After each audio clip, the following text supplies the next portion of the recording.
我身后的这些数字来自一起极其残酷的案件。21代表着这个案件中消失的那个年轻的生命。2017年5月的一个晚上，马来西亚国防大学的宿舍里，21岁的祖法汉正坐在书桌前，整理着他的课堂笔记。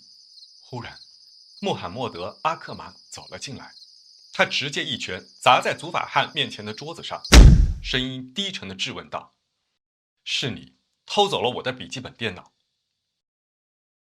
祖法汉愣住了，他还没搞清楚发生了什么，只是本能地摇头。阿克马根本不信，他把祖法汉从座位上拎起来，逼到了墙角，冷冷地盯着祖法汉：“别狡辩，交出来！”祖法汉明白了阿克马的质问，那是关于几天前阿克马丢失的一台笔记本电脑。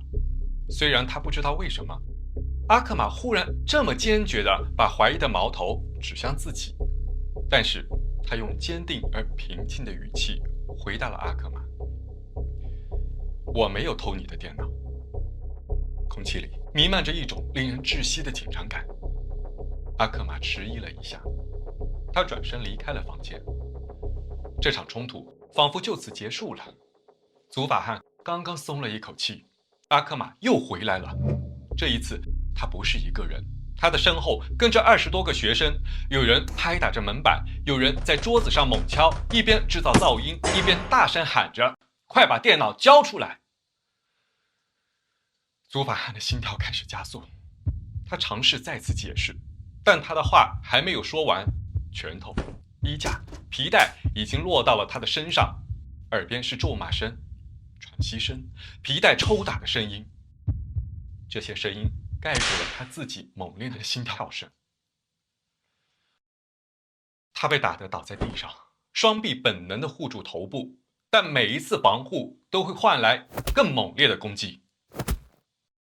5月的马来西亚闷热潮湿，地板上混着祖法汉的鲜血和汗水，而这间宿舍此刻却像一座寒冷的监狱，完全封锁了祖法汉。暴行持续了3个多小时，冷漠、残忍，无人制止。直到这些人打累了，他们才接连离开。这就是马来西亚最残酷的霸凌案件，而这个案件的审判一波三折，长达8年时间，在今年的3月刚刚画下最终句号。可能大家听到这里会不理解，这不就是一起普通的校园霸凌事件吗？为什么审判持续这么长时间？因为刚刚你听到的关于5月21日晚上发生的那一幕，只是这个惨剧的起点，后面发生的事情超出正常人的想象。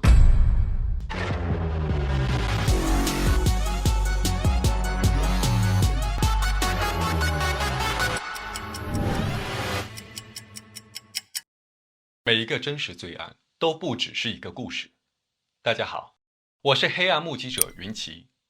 在上一期的节目中，我们谈到了台湾中南案，他遭受到了校园霸凌，进而患上了思觉失调症，最终导致了一起家庭悲剧。这一集我们要目击的是发生在马来西亚的蒸汽熨斗霸凌案。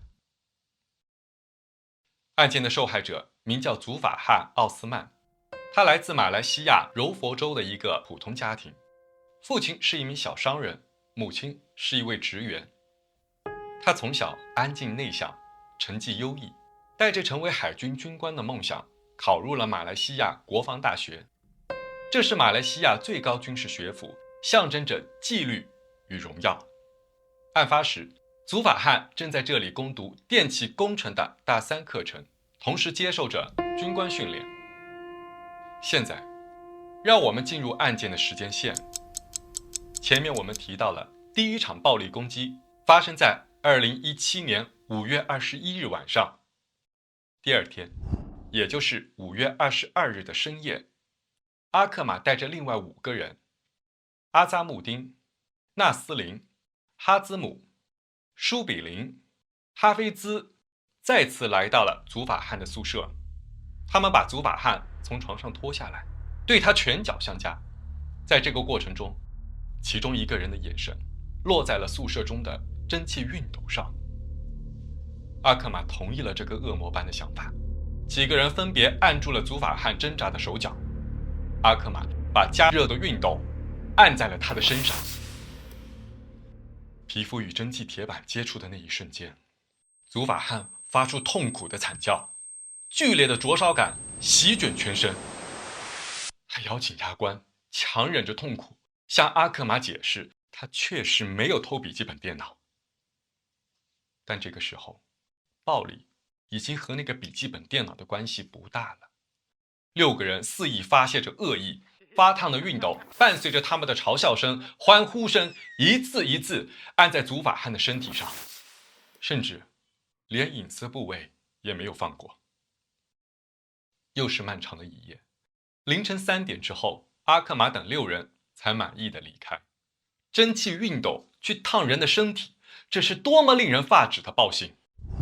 而在接下来的5月23日至5月25日，阿克玛他们白天正常上课训练，晚上回来继续对祖法汉施暴。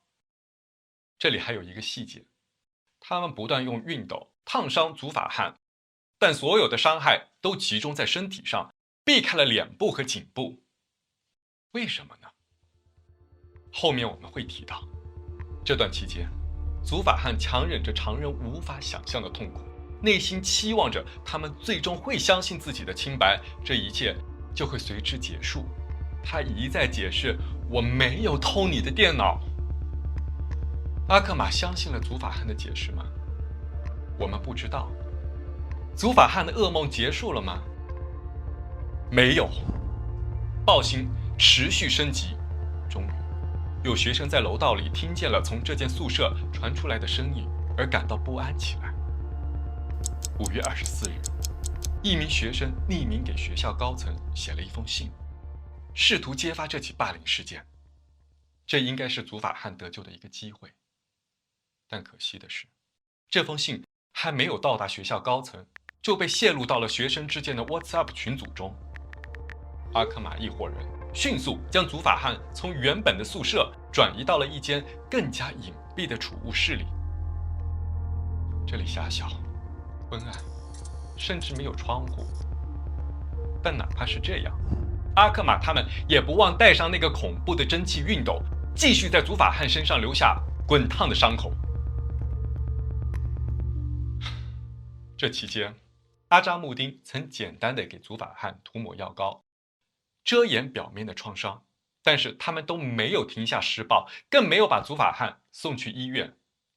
直到5月27日下午，祖法汉已经极度虚弱，6人终于带他去了附近的一家私人诊所。医生在看到祖法汉伤口的第一眼，脸色就变了。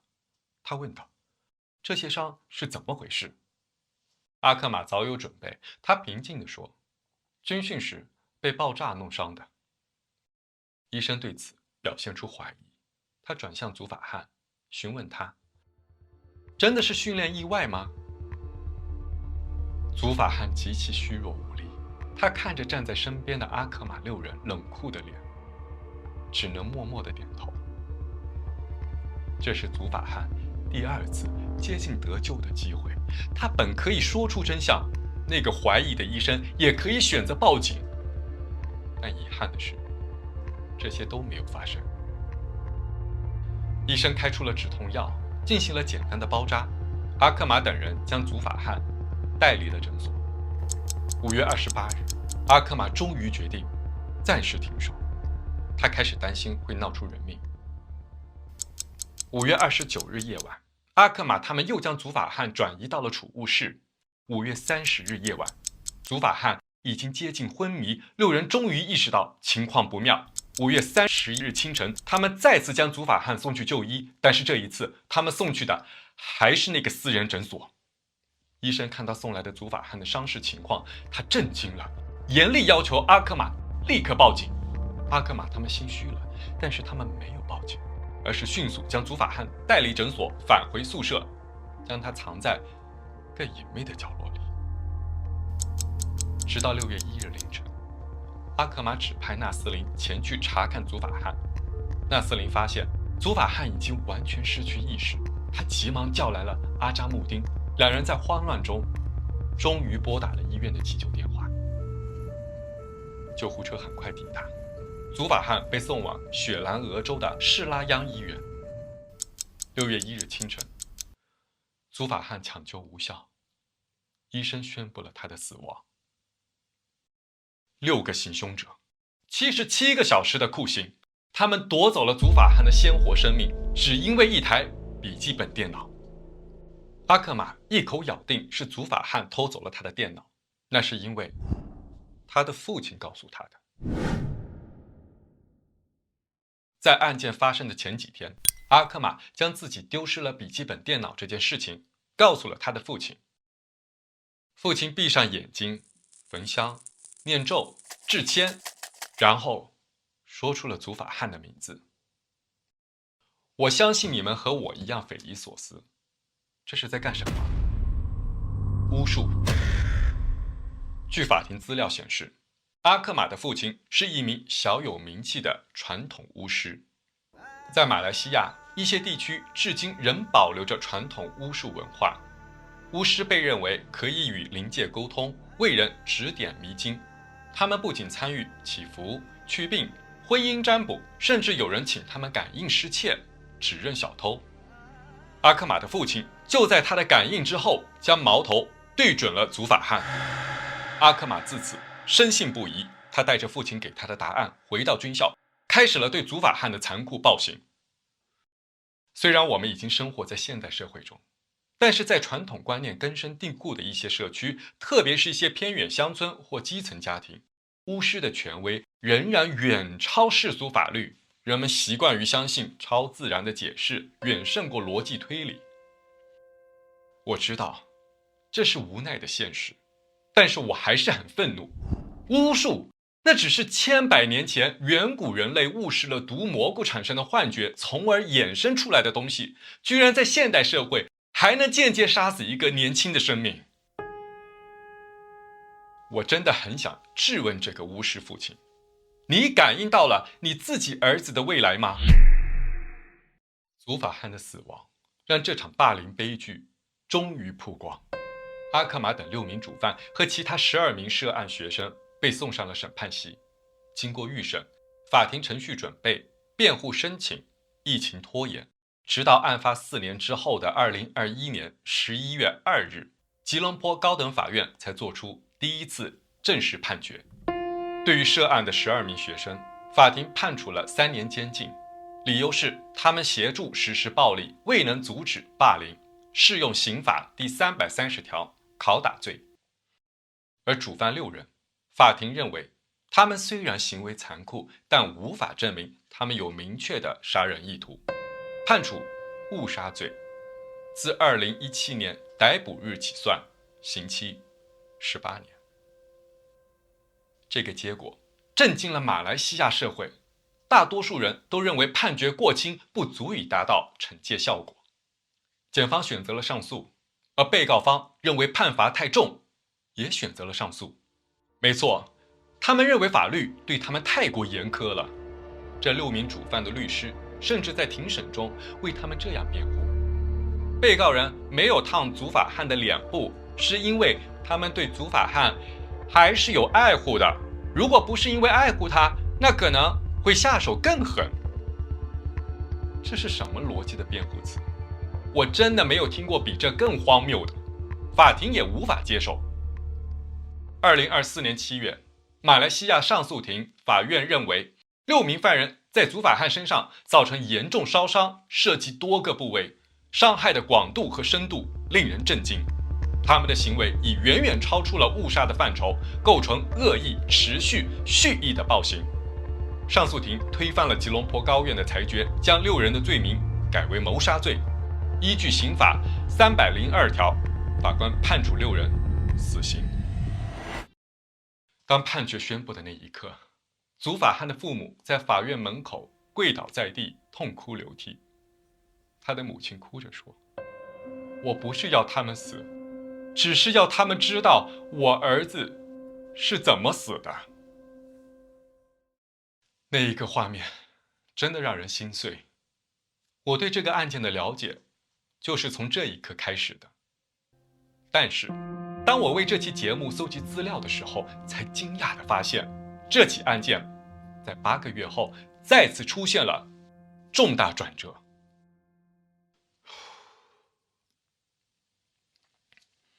2025年3月，马来西亚联邦法院就被告人的上诉，对这个案件做出了最终裁决，仍以误杀罪定罪。理由是，尽管被告人行为恶劣，但证据不足以证明直接杀人意图，更倾向于认为是严重过失致死。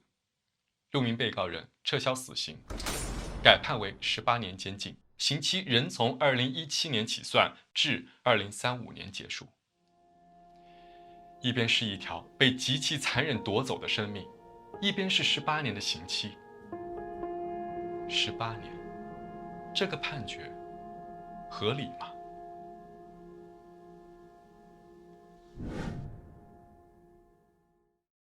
案件今年最终判决的时候，热度已经慢慢消散了，公众的注意力转移到了别的地方。这个判决的结果并没有在社会上再次产生巨大的影响。我看到这个结果的时候，是极度震惊的。我尊重法律给出的判决，但是我不怕在这里分享我的观点。这个案件就是一场彻头彻尾的谋杀，原因有以下几点。如果说第一个晚上的暴力攻击还只是误会中过当的冲突，但从第二个晚上起，阿克玛等6人拿起蒸汽熨斗反复对祖法汉施暴，这就明显带有恶意了。长达77个小时，让一个人反复遭受无法忍受的剧痛，没有送医，而是不断的掩盖、隐藏、转移，哪怕送去了诊所，也没有给他应有的治疗。这不是谋杀，是什么？第二，我们前面提到了那个细节，6人用熨斗施暴，连私密部位都不放过，但是精准地避开了脸部和颈部。他们在法庭上恬不知耻地狡辩，说那是爱护，其实那恰恰是他们预谋行凶的证据。他们知道，如果脸部受伤，会很快被人发现，所以他们刻意选择了会被衣物遮挡的身体部位下手。这不是失控，而是有目的、有选择的犯罪，是理性下的恶意。他们不傻，他们只是坏。第三，关于祖法汉的伤情，检方在庭审中指出，他身上总计90处烧伤，其中29处达到3度烧伤。3度烧伤是什么概念？医学上，烧伤总共就分为3度。1度烧伤，皮肤表面红肿，通常由轻微烫伤、日晒引起，可以自行痊愈。2度烧伤，皮肤起水泡，真皮层受损，需要药物治疗，恢复期较长。3度烧伤，皮肤、脂肪甚至深层的肌肉组织被完全烧毁，神经末梢被破坏，失去自愈能力。祖法汉身上有29处最严重级别的3度烧伤，并且全身烧伤面积达到80%。这样的伤情，在没有及时 ICU 救治的情况下，几乎无法存活。而祖法汉从5月22日受伤到6月1日死亡，长达9天，他没有彻底清创，没有抗生素保护，没有器官功能维持，没有 ICU 抢救，而这一切都是阿克玛等6名主犯蓄意而为。所以，在我个人看来，这不只是误杀，而是一场持续77个小时的谋杀。根据马来西亚刑事法典第302条，谋杀最高刑罚为死刑，但2023年后改由法官裁量。也就是说，6名被告人定罪谋杀，不代表必须强制判处死刑，而是由法官进行裁决，在死刑之外，也可判处被告人长期监禁处罚，最长的刑期为40年。我知道这段话说出来会显得我有点残忍，但是看看祖法汉受到的霸凌，看看今年以来发生的更多的霸凌案件吧。我只是简单的搜索了一下，就看到了以下这些新闻。2025年2月，南澳大利亚圣保罗中学一名男学生长期遭受霸凌，愤怒的母亲冲进教室，当场怒斥霸凌者，因此才引发警方介入调查。2025年2月，印度克拉拉邦17岁男学生穆罕默德·沙哈巴茨在毕业派对上遭同学以双节棍重击，不治身亡。2025年5月，美国密西根州迪尤恩高中15岁少女贝拉·克里克长期遭受霸凌，最终选择自杀身亡。2025年6月，马来西亚登嘉楼州马拉里科寄宿中学7名14至15岁学生联手围殴一名低年级的学弟。事件曝光后，警方拘捕了7人，展开调查，教育部紧急介入。还有很多，这些只是冰山一角，它们不仅仅是新闻标题，更是活生生的现实。霸凌不只发生在军校，它发生在普通学校、职场、网络上。它不只发生在男孩之间，它发生在女孩之间、中学生、大学生、职场人士身上。它不只发生在肢体暴力之上，还以言语、谣言、图像等多种形式出现。祖法汉案件是极其残酷的霸凌代表案件，而它之外，很多人也都经历过或者正在经历霸凌。那么，霸凌到底是什么呢？霸凌是什么？它的本质是有目的的控制。它是一种手段，在校园、在职场或者任何一个封闭的环境中，为了建立一种非正式的权力结构的手段，它通过暴力、羞辱、孤立、贬低，让这个封闭环境中的某些人被迫处于下层，让另一些人可以站在上层。霸凌的过程是在制造等级，当这种等级被所有人认同，包括受害者自己也认同，霸凌的权利才得以稳固。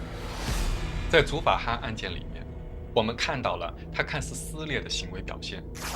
一方面，他坚称自己的清白，没有屈打成招，承认偷窃了电脑以换取暴力的停止。但另一方面，他似乎又放弃了求救的机会。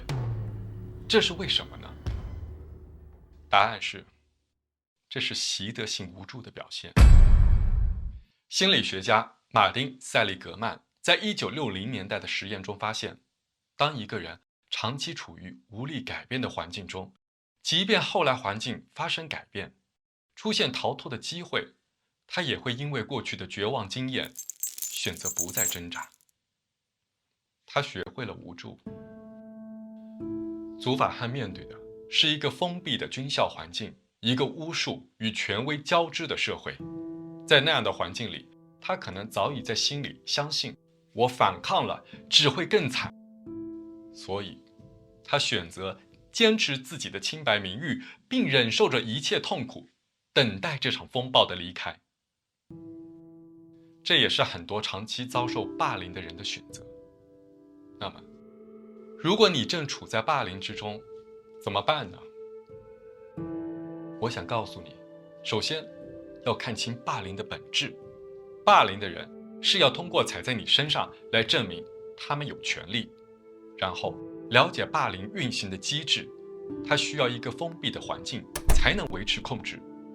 学校、职场，甚至家庭内部，可能没人愿意听你说，但这个封闭的空间之外，还有朋友、家人、警方、心理热线、网络求助平台。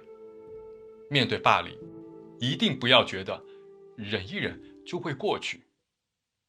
霸凌者是不会自然停止的，只有打破封闭环境，寻求外界的帮助，才有可能改变处境。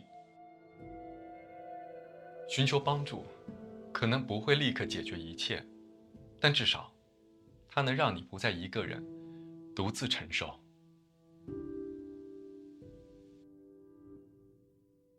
我们再一次把时间拉回到2017年6月1日上午11点半左右，祖法汉的父母在柔佛州的家中接到了一个电话，电话里的人语气平淡地告诉他们：你们的儿子病重，请马上赶往吉隆坡。他们立刻起身，匆忙收拾，驾车出发。从柔佛到雪兰莪，这段平时只需要几个小时的路程，在这一天像无尽的深渊，每一公里都是漫长的煎熬。直到凌晨3点，他们才抵达沙登医院。等待他们的却是祖法汉已经去世的噩耗。他们哭着请求见他们的儿子最后一面，医院只允许他们看一眼祖法汉的脸。祖法汉的父亲不理解原因，在他强烈要求下，直到清晨9点，他们终于可以掀开覆盖着祖法汉的白布，看清楚他的身体。上面布满了烧伤、溃烂和淤血，见证着他生前承受的痛苦和折磨。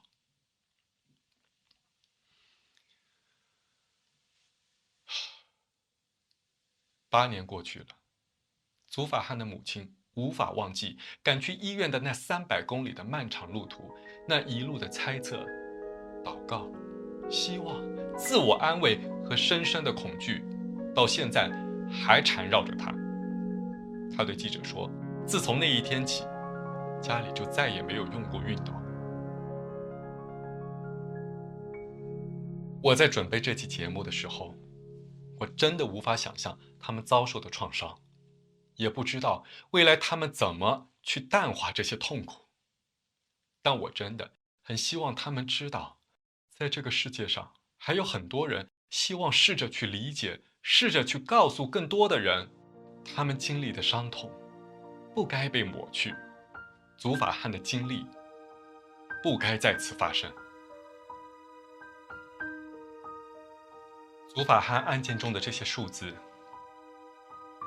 代表着真实存在的生命、伤痛、罪恶和惩罚。每一个真实罪案都不只是一个故事，它值得被认真的倾听。感谢你听我讲述这个案件，你对这个案件有什么看法呢？你的身边有霸凌发生吗？欢迎订阅、点赞，也欢迎留言，让我听到你的声音。我是云奇，我们目击黑暗，去寻找光。